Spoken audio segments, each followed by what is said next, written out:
그리스도가 오시기 700여 년 전에 아모스라는 선지자가 있었습니다.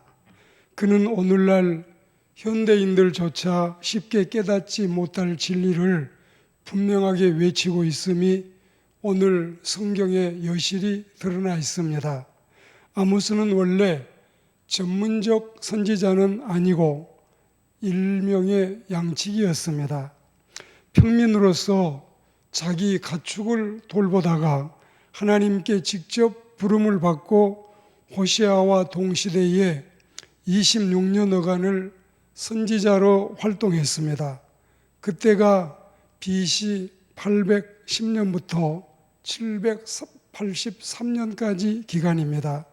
아모스는 수도 예루살렘에서 남쪽으로 16km, 즉 40리 떨어진 지점인 베들레헴에서도 걸어가도 2시간 거리인 드고아라는 지방 출신이었는데 그 고향에서 부름을 받았고, 그때 당시 세상은 간음과 살인과 강도 등 사회악이 도처에 만연하고 있었고, 특히 이 약자들에 대한 착취한 재물로 부정축제한 권력자들은 사치와 향락에 흥건히 빠져 있었습니다. 다시 말하면 물질적 부의 편중과 그리고 영적 타락이 그 시대의 특징이었습니다.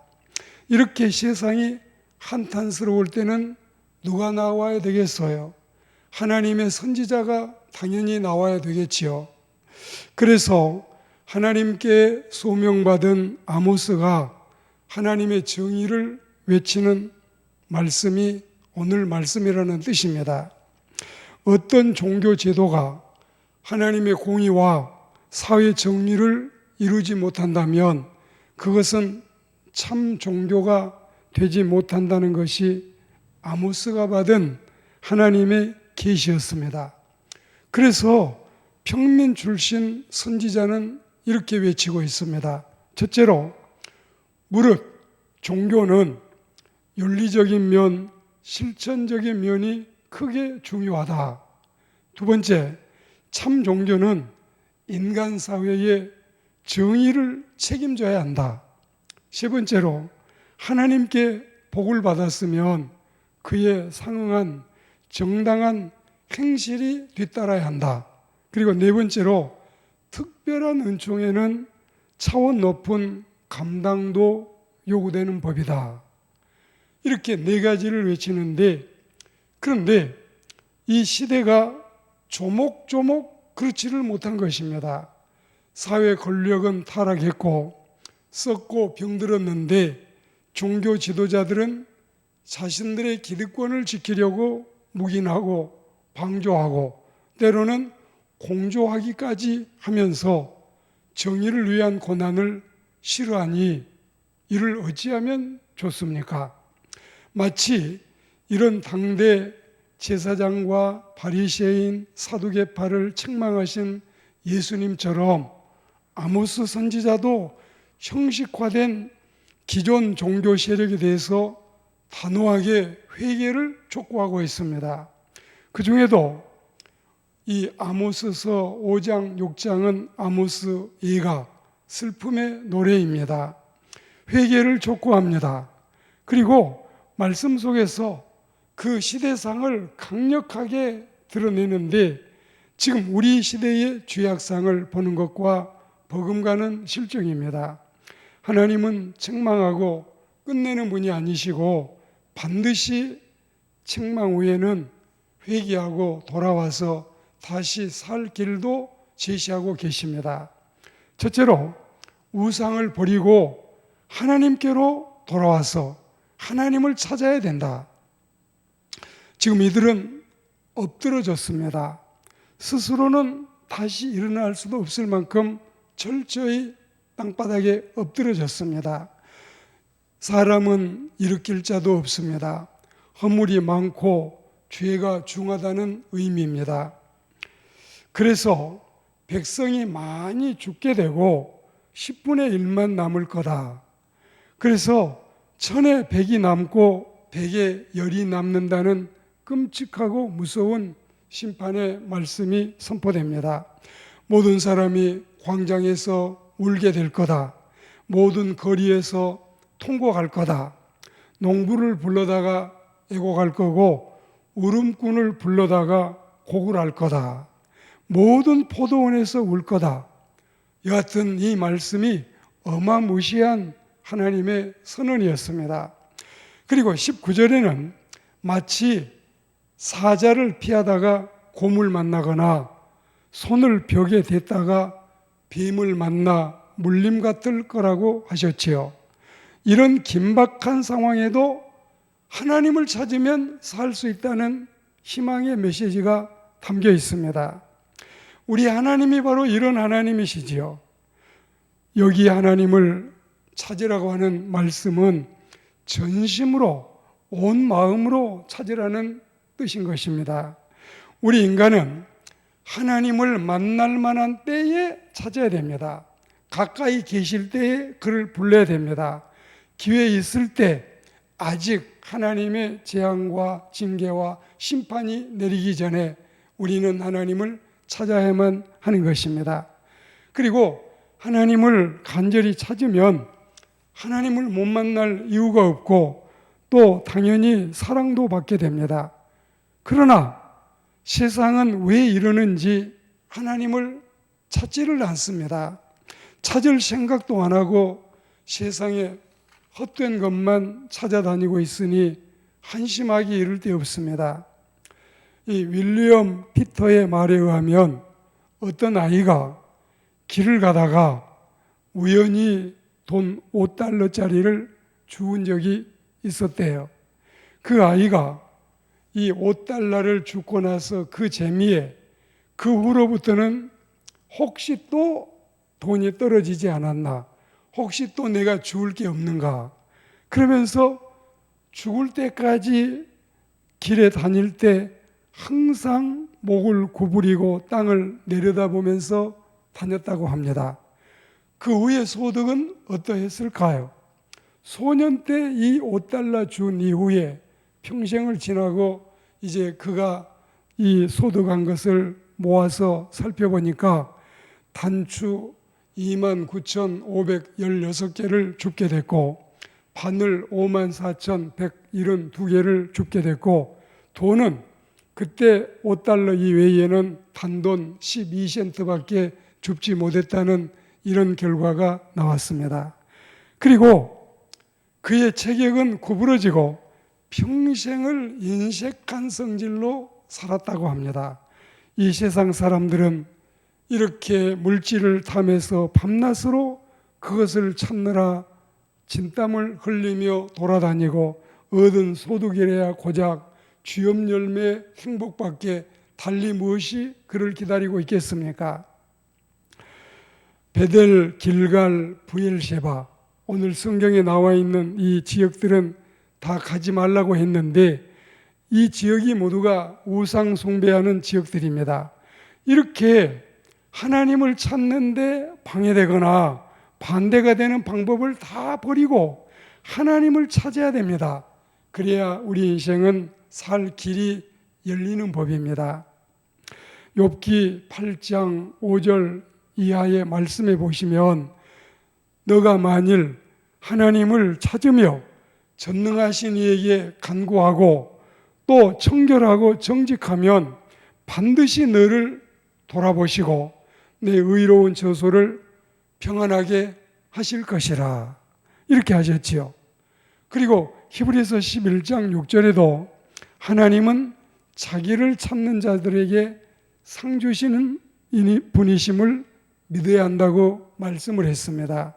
그러나 사람들은 자기 자신의 귀중품을 잃었을 때나 혹은 재물을 구할 때는 전심전력으로 찾다가도 막상 하나님을 찾을 때는 그야말로 건성으로 찾는 둥 마는 둥 하다가 그치는 것입니다. 절대로 그래서는 안 되는 거죠.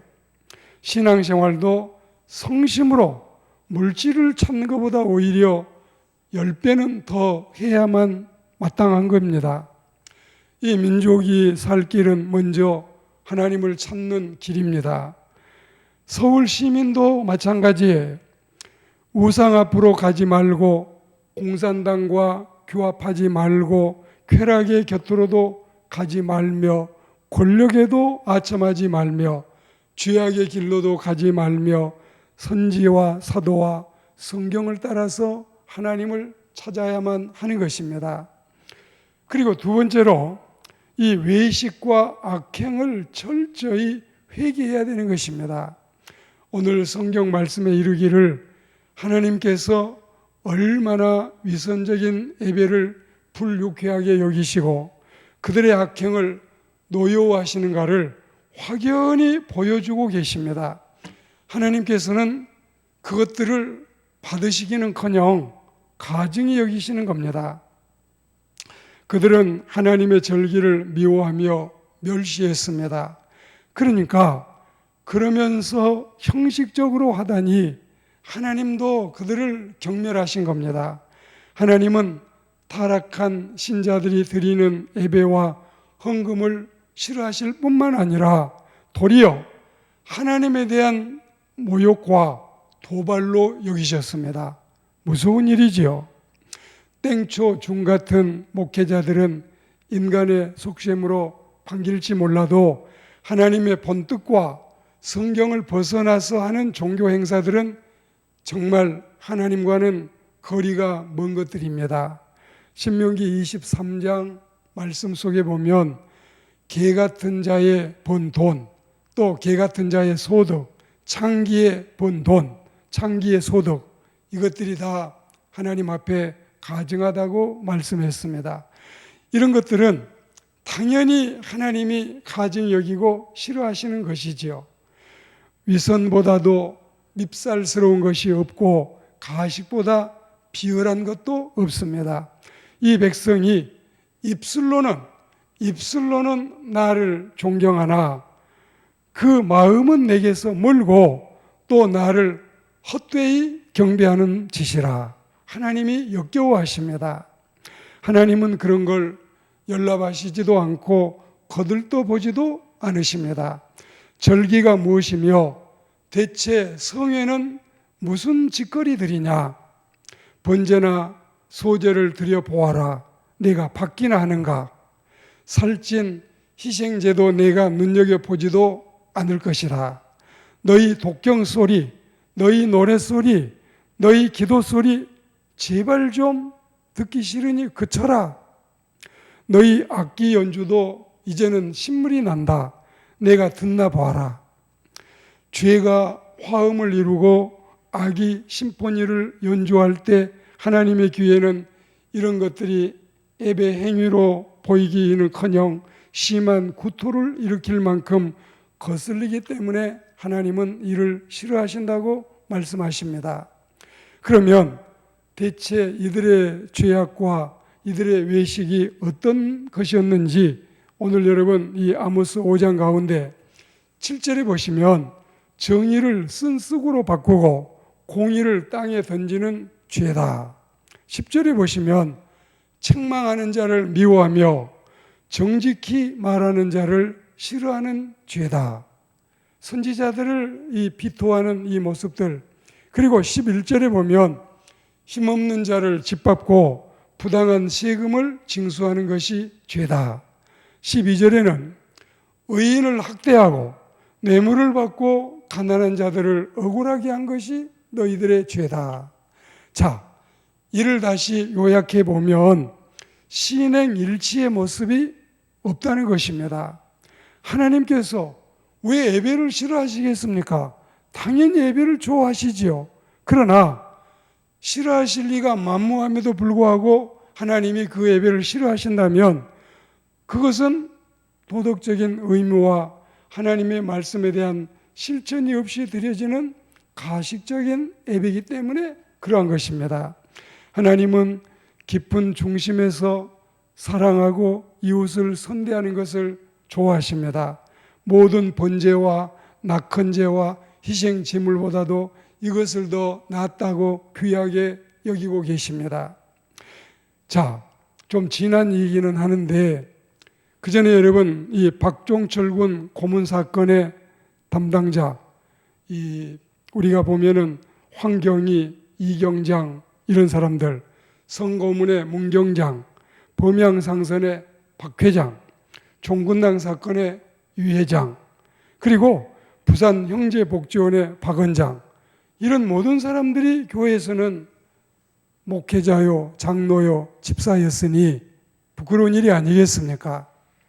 반성과 회개가 없는 악인들의 희생 제사 등을 우리 하나님께서는 정말로 가증히 여기신다는 사실을 제발 좀 알았으면 좋겠습니다. 잠언 15장 말씀에도 정직한 자의 기도는 그가 기뻐하시되 악인의 제사는 여호와께서 미워하신다고 말씀했습니다. 경건의 위장은 이중의 죄가 됩니다. 외적인 것과 교리와 정치 규례와 설교는 고함치고 외치지만 그 속에는 악독과 방탕이 가득하다면 종교의 무덤 장식가요, 종교 배우들이 아니고 뭐겠습니까? 예수님은 이들에게 지옥의 자식들, 뱀들, 독사의 새끼들이라고 단호하게 꾸중하셨습니다. 그래서 메투엔이라고 하는 주석가는 말하기를 지옥의 어느 한 장소가 다른 장소보다 더 뜨겁다면 그곳이 바로 외식자들의 분깃이 될 것이라고 역설했습니다. 이런 사람들 죽기 싫으면 회개해야 됩니다. 이런 사람들 벌받기 싫으면 통곡하고 회개해야 됩니다. 자, 오늘 말씀은 물같이 강같이 정의와 공의를 흘려보내라는 하나님의 말씀인데, 이렇게 타락한 시대에는 하나님께로 돌아오기, 외식과 악행을 회개하기, 정의와 공의로 살기, 이 말씀이 우리에게 가슴 속에 아로새겨져야 하는 것입니다. 이제 자기 자신들의 죄를 깨닫고 회개를 했으면 옳고 바르게 사는 길밖에 달리 없지요. 원래 공평한 법이 감미롭다면 불의는 쓰디쓴 쑥 같은 겁니다. 악행은 가슴에 배지로 달고 살면서 정의를 땅에 던진다면 말이나 되겠습니까? 6장 12절 말씀에도 정의를 쓸개로 바꾸며 공의를 쓴쑥으로 바꾼다고 주님이 꾸중하십니다. 상 받을 자를 끌어내리고 벌 받을 자를 일으켜 세워서는 이 세상은 장래가 없습니다. 재물가 중에 악덕가들, 정치가 중에 악행자들, 종교인 중에 외식가들, 재판하는 판사와 검사, 이렇게 인생 잘못을 선악을 따져서 판단하지 않고 뇌물을 받고 판단한다면 하나님이 그들을 꾸중하십니다. 물같이 강같이, 여기에서 여러분 대수 강하인데 강물과 시냇물이 지극히 은혜롭고 자유롭게 질서 있게 흐르는 이런 사회를 만들려고 하는 말씀입니다. 공의와 정의가 아무런 지장을 받지 않고 물 흐르듯이 시행되도록 하라는 뜻입니다. 자, 여기에 여러분 한문자의 법을 보세요. 이 법자를 보면은 물 숫자에 갈거자를 썼어요. 원래 이 법이라고 하는 것은 물 흘러가듯이 가장 지극히 자연스럽게 질서 있게 은혜롭게 법이 시행돼야 한다는 사실을 우리는 이 한자의 뜻말에서도 알 수가 있는 것입니다. 어찌하든지 종교의 형식만 가지는 것은 가치가 없습니다. 공의를 소유하는 것이 진정한 종교의 생명인 것이든 두말할 나위가 없습니다. 오늘 말씀을 맺겠습니다. 흐르는 물처럼 순수하고 부패로 혼탁되거나 흐려짐이 없이 범람하는 강물처럼 온 나라가 시원하고 깨끗해야 되겠습니다. 누구든지 시내가에 자유로이 나가듯이 모든 백성들이 자유롭게 정당한 법의 보호 그리고 정당한 법의 평등함을 누리고 만인이 법의 보호와 법의 혜택을 충분히 누리면서 하나님께서 기뻐하시는 백성으로 살아가기를 주의 이름으로 축복합니다.